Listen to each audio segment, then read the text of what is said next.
পৃথিবীতে একবার ঘটছে, কিন্তু কুস্তি হচ্ছে না হেলাল সাহেব, আপনি বারবার ভুল করছেন। পৃথিবীতে একবার ঘটছে এই ঘটনা। হেলাল সাহেব আপনি বারবার ভুল করছেন। ওখানে আমি কুস্তি লড়িনি, আমি ওখানে শান্ত থাকতে বলেছি। এই কথাটা আপনি বারবার মিস করছেন। আমার কর্মীরা একদম টু শব্দ করেন, বিকজ আমি বলছি একদম চুপ। আর ভিডিও আছে 600 লোক, এটা আমাকে, আমি দীর্ঘ রাজনৈতিক অভিজ্ঞতা থেকে বলছি, এটা কিন্তু মানে এই জায়গা টাসেল হলে 500-600 লোকই জিতবে, তাই না? তাহলে 500-600 লোক জেতেনি, ওনার ভাষায় জিতছে 50-60 জন। টাসেল হতে দেয়নি যে হেলাল ভাই। 50-60 জন লোকের যে নেতা, যাকে গুন্ডা বলা, সেই লোকটা যদি আজকে এই টক শোতে থাকতো, তাহলে কিন্তু আমরা একটা ক্লিয়ার, যেহেতু আমি ছিলাম না, শুধু এই যে আমাদের যে সাবেক সেক্রেটারি, জেলা কমিটির নেতা, তার নামটা আমি জানি না, তিনি এই বিষয়ে যদি কোনো স্টেটমেন্ট দিয়ে থাকেন, তার তো একটা বক্তব্য নেওয়া উচিত, দুজনেরই বক্তব্য নেওয়া উচিত। কিন্তু এই ঘটনাকে সাংঘাতিকভাবে নিন্দা জানান, কিন্তু আমি তো ইউনিলেটারালি শুনছি, একপক্ষীয়ভাবে শুনছি, আপনিও তাই শুনছেন, সোহাব ভাইও তাই শুনছেন, পত্রিকাও আমরা তাই। ওনার যদি কোনো বক্তব্য থাকে সেটাও নেওয়া উচিত। এবং আমার কাছে যেটা বলছে 500-600 ভার্সেস 50-60 জন, এইটার জন্য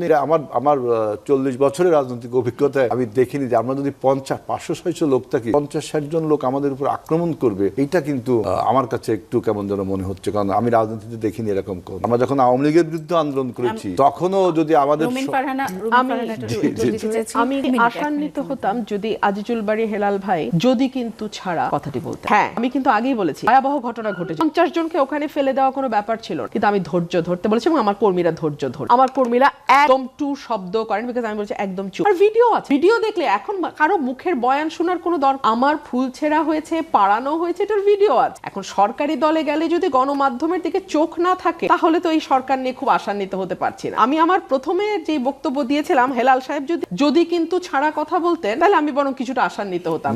কিন্তু উনি যদি ভিডিওটা দেখেন, পুরো ভিডিও, একটা দুটা না, বাংলাদেশের প্রতিটা চ্যানেল সেটা কভার করেছে, পুরো ভিডিও আছে। সেটা দেখলেই আপনি বুঝবেন কেন 500-600 বনাম 50-60-এ আমার নেতা কর্মীরা সর্বোচ্চ ধৈর্যের পরিচয় দিয়েছে। এটা একটা মিরাকেল। যদি এই মিরাকেলটা যবে হলো, আমার কাছে মিরাকেল মনে হচ্ছে। এই যে রুমিন ফারহানার জেতা যেমন মিরাকেল, না না, রুমিন ফারহানা জেতা মিরাকেল না, রুমিন ফারহানা জেতা মিরাকেল। মিরাকেলটা হলো এরকম ঘটনা পৃথিবীতে একবার ঘটছে, কিন্তু কুস্তি হচ্ছে না হেলাল সাহেব, আপনি বারবার ভুল করছেন। পৃথিবীতে একবার ঘটছে এই ঘটনা। হেলাল সাহেব আপনি বারবার ভুল করছেন। ওখানে আমি লড়িনি, আমি ওখানে শান্ত থাকতে বলেছি। এই কথাটা আপনি বারবার মিস করছেন।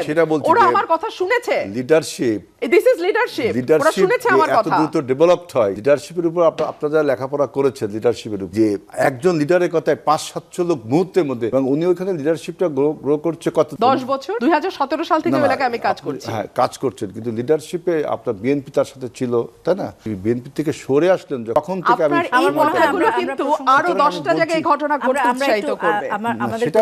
আমি বলছি যে ওই যে লোকটার বিরুদ্ধে গুন্ডা বলছেন, তার বয়ানটা নিলেও ভালো হয়। আমি বলছি যে এটা মিরাকেল।